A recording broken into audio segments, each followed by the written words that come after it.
Mary Jo O'Neill, who works for Hickman and Lauder Law Firm, specializing in advocacy for parents and students with learning disabilities, is going to ask the questions.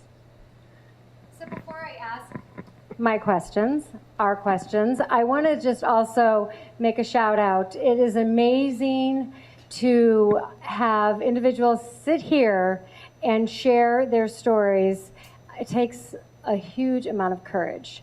So I just wanted to make sure that all of you understand that we really respect the courage and your tone, because it's only not only going to help these families in front of here, but the voice is going to continue, and it's just going to be a ripple effect. So I really, really appreciate everyone being here.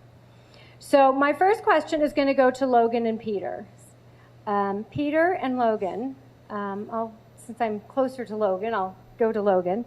Can you share a little bit about your journey and what success means to you? Define success. Sure.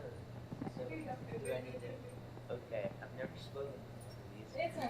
Okay, so can you hear me okay? All right, awesome. So for me, my definition of success is just, my journey is that I actually don't have a learning disability. I have a physical disability. I have a disability called cerebral palsy, and it's like there's brain bleeding when you're born early. I was born 2 months early, and it affects like fine motor skills and like my walking and gait movement and stuff like that. But my definition of success is just like accepting myself like fully for who I am, and just being at peace with that. And I like video games a lot, so I attribute my new skills that I learn as like going up another level in video games. So I hope I can keep going up more levels and just attaining more skills as I grow older. So yeah. Thank you.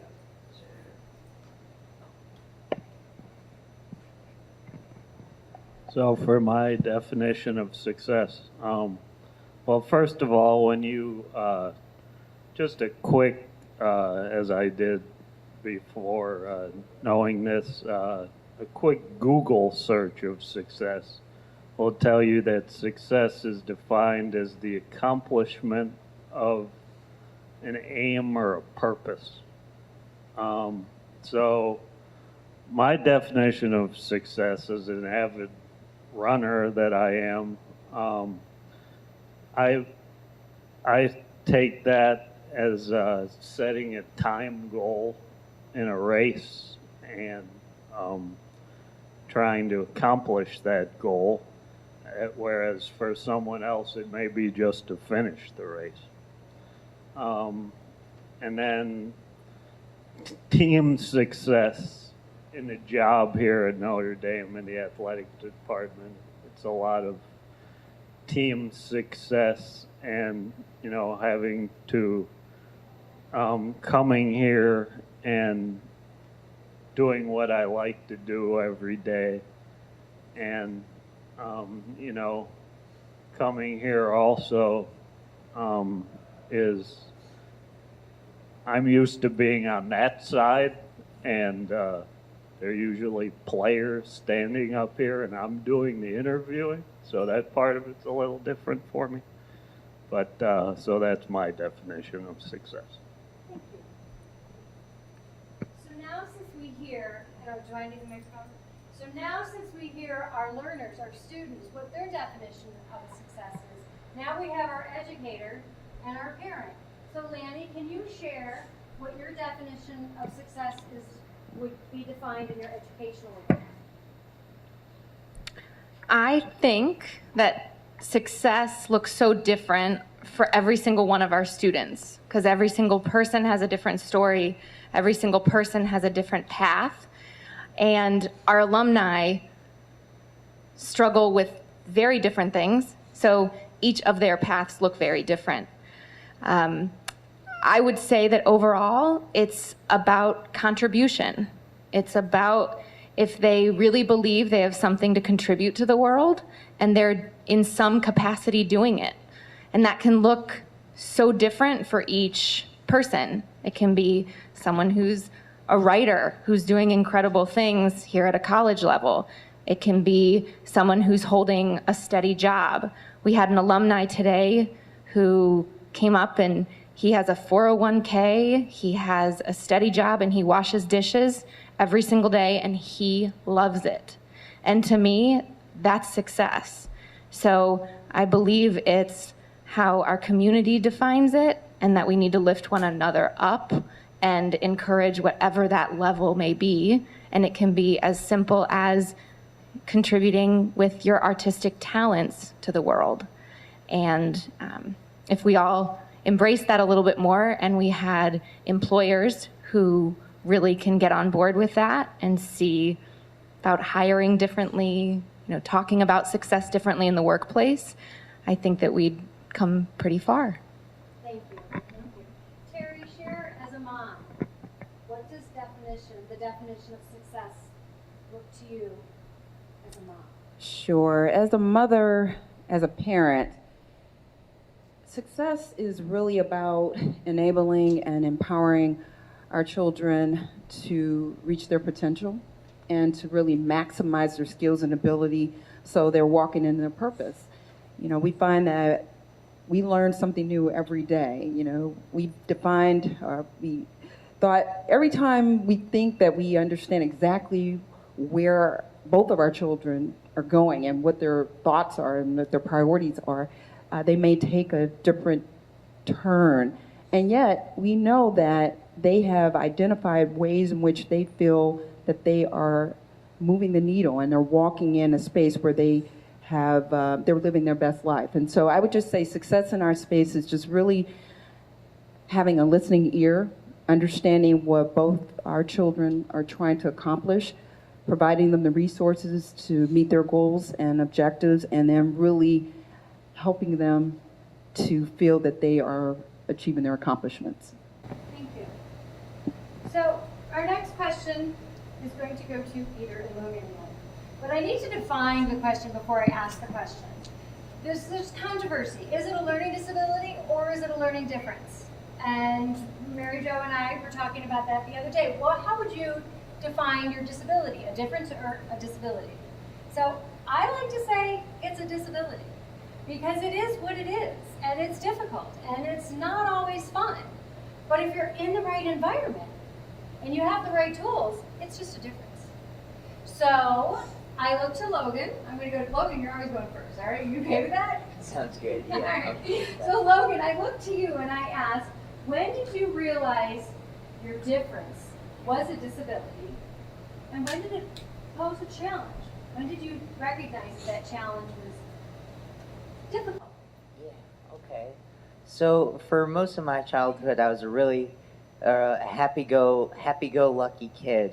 But then when my friends started to play sports and stuff, and the teams would get divided based on skill, and their speed just kept growing and growing, and they would get more stamina, and I just wanted to play with my friends and keep up, and I couldn't understand, why can't I just grow like they can? And so I think that's when it really kind of hit me, and I think it just kind of, it was a frustrating time in my life for sure, but yeah, what was the other part of the question? That you That's defined it. That's good. Yeah. Okay. No, it's beautiful, Logan. Thank you. Thanks. Peter, do you want me to re-say it again? Yeah, Say say it. Okay, so let's say if I say it the same, I promise we won't say it the same. So, Peter, when did you realize your difference became a disability? When did it start affecting you? So for me, I was diagnosed at roughly about 18 months old. And the other part, if I remember it correctly, is so when I really knew it was a difference, so it all started here. It all started at Julie Billiard for me in first grade. And then I went on to Gilmore, and I was at Gilmore from 4th grade until halfway through my junior year of high school. And that's when the crossroads kind of came for me, where basically what happened was I had a hard time with geometry because of the spatial aspects of geometry. And so I didn't pass the geometry class. And they told me that, you know, I couldn't graduate from Gilmore if I didn't pass geometry. So that's when the change came for me. And I ended up going to a school called Riverview School in East Sandwich, Massachusetts. And that was, you know, it was a very tough period of time for me to make that switch, but it definitely in the long run helped me out a lot, just knowing that, you know, that people, you know, that I had to, that switch had to be made. Thank you. I want to add a point. We have Grand River here today, and I just think it's kind of interesting. The services we have today in our community, we have so many more today than we did. You know what year did you graduate from high school? 1999. So in just that amount of time between now, Grand River is targeting students with learning disability and doing a better job. So I think as the parents that are here and our community, we need to recognize that Cleveland's doing a better job, and we're really recognizing what our students need. Okay, so my next one. Okay, all right, so Lanny, I'll go to you first. So, Logan and Peter, you're next on this one. And Terry, you're more than welcome to chime in. The next question is going to be stated when, what are your current goals for as an educator? What are your current goals for Julie Billiard? Where do you see these students? Where do you see their goals driving to? So I think that the constant goal as any educators is to continue to do right by kids and to do right by what they need, and to make sure that we, being a K-8 school dedicated to students with special learning needs, we need to make sure that there's another place for them to go in 9th grade to make sure that their needs are met and that they can continue on their road to success and then beyond. So I believe that, you know, part of my goal for JB is to make sure that we're part of the conversation in how we make sure that kids can matriculate onto a high school and get their needs met, and then the workplace or a college or a trade program.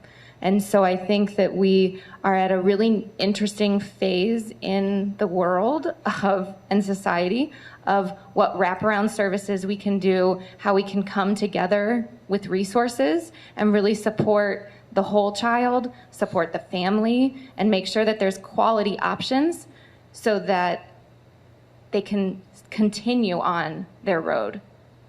So my goal for JB is to continue to be part of that conversation. And I understand that Julie Billiard schools can't be everything to everyone, but I do believe that we can be part of it and part of the answer, and that partnerships with other community resources is really important.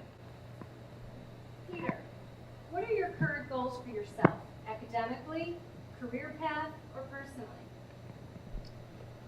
So my current goals, you know, I mean, one of them has really already been met, in that, you know, it's always been a dream of mine to work at an athletic office at a college, and, you know, being able to do that full time.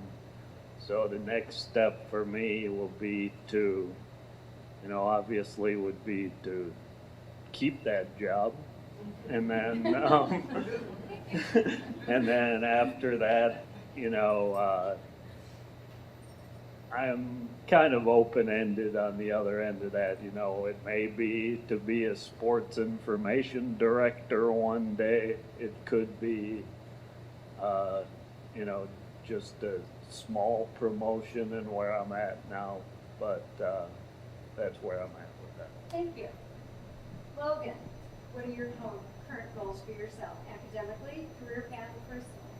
All right, so my goals for myself, so I'm a senior in high school, so I plan on attending a 4-year university.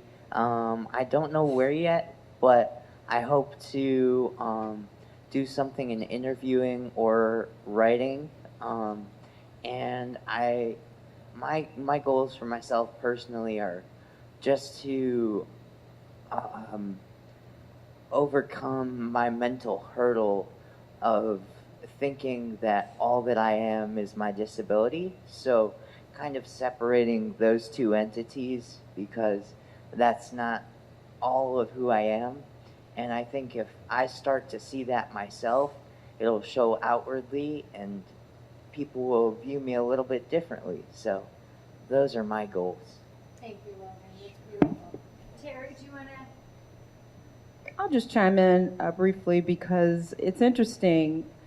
My husband and I have watched our children grow, and Clayton, who is our son, he has really grown as a college student and has this belief that he knows that he can create his own future. And that has evolved over the 3.5, almost 4 years that he has been here. And so when I think about personally and academically, he comes to us and tells us what he's thinking about and what he needs to do to prepare, which is a wonderful transition. So I would just say watching that growth has been a wonderful experience, and we continue to support him in his future endeavors.